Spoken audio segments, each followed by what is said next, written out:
পুলিশকে তো দিচ্ছে পুলিশের ঘরের বউ, পুলিশের মা, তাকে নিয়েও গালাগালি দিচ্ছে। সে গালাগালি আমি আপনি মুখে বার করতে পারবো না। দিদি তাদেরকে কিন্তু সরাচ্ছে না যায় জায়গা থেকে, তাদেরকে পুলিশকে ধরতে দিচ্ছে না।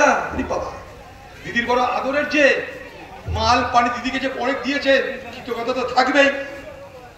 তাই আদরের কেসটাকে বাঁচানোর জন্য দিদির চেষ্টা যেমন ছিল তেমনই আছে। আর আমি আপনি যদি গাল দিই পুলিশকে, এখনই মারফতে 5টা কেসে ঢুকিয়ে দিও। আর আমি আজকে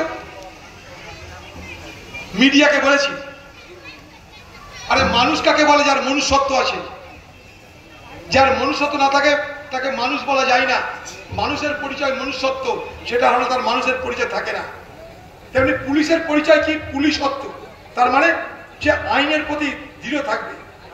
তার ফৌজকে কেউ অপমান করেছে, তার ফৌজের মাকে, তার ফৌজের বউকে গালাগালি দিচ্ছে খোলা মাইকে, সবাই দেখতে পাচ্ছে কোটি কোটি লোক। তাদের কি লাজ্জা কিছু নাই? তারা চাকরি করতে তাদের বাড়ির বউকে মাকে তাদেরকে কি বন্ধক দিচ্ছে তৃণমূলের নেতাদের কাছে? বলুন। তাই পুলিশের পুলিশ সত্য নাই, তাই সে পুলিশকে একটা পুলিশ মানছে না। বাংলা টুডে নাও।